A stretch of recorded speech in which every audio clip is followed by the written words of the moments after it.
unto ourselves, to see what's there and not already patterned by familiarity, for an unpredicted whole is there, casting a pair of shadows, manipulating its material, advancing, assembling enough kinship that we call it life, our life, what is already many lives, the dimensions of its magnitude veiled to us as we live it. Across the cytoplasm of adjacent cells goes a signal that turns you toward me, turns me into you. We are coupled in quiet tumult, convergent arguments, an alien rhythm becoming familiar, a rhythm of I am here, never to be peeled away. We are become one thing, listening for what's there and not.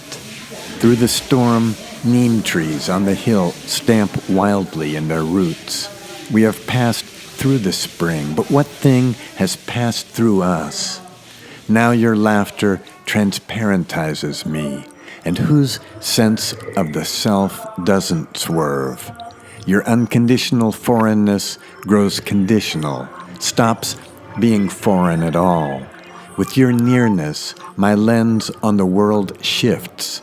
A peristaltic contraction courses through us as a single wave.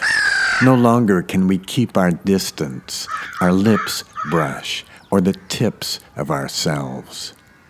But what language are you whispering to me, your teeth stained by Nilgiri tea, above the trills and whistles in the high limbs, above the screech of a bulldozer blade, shoving rubble up the wounded street, above the silence of an eyeless tick climbing a grass stem?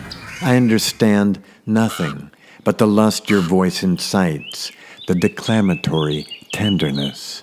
How, and who can say what force has queued up this hour for our small voices to merge into a carnality that did not exist before now? Come to this unforeseen conjunction. We slip into one another. We take hold in a pulse of heat, in a yes and no, for already we can see we are no longer what we were. As I find you within me, not fused, not bonded, but lodged. And for you, is it the same? The intensity of such investment, each of us excited by the volatility of the other, which propels us in a rush as something, perhaps our lips brush or the tips of ourselves, stripping away what? What was before? Was there even anything before? The reconfiguration is instantaneous experience. It is being itself. But whose being now? Was I endowed with some special pliability so that becoming part of you, I didn't pass through my own nihilation? And what does the death of who you were mean to me, except that now you are present constantly? Because excess is what it took for us to transform, to effulge. You cast your life beyond itself. Can't you sense me with your ecstatic openness, like rain mingling with red earth? Without you I survived, and with you I live again in a radical augmentation of identity, because we have effaced our outer limits, because we summoned each other. In you I cast my life beyond itself.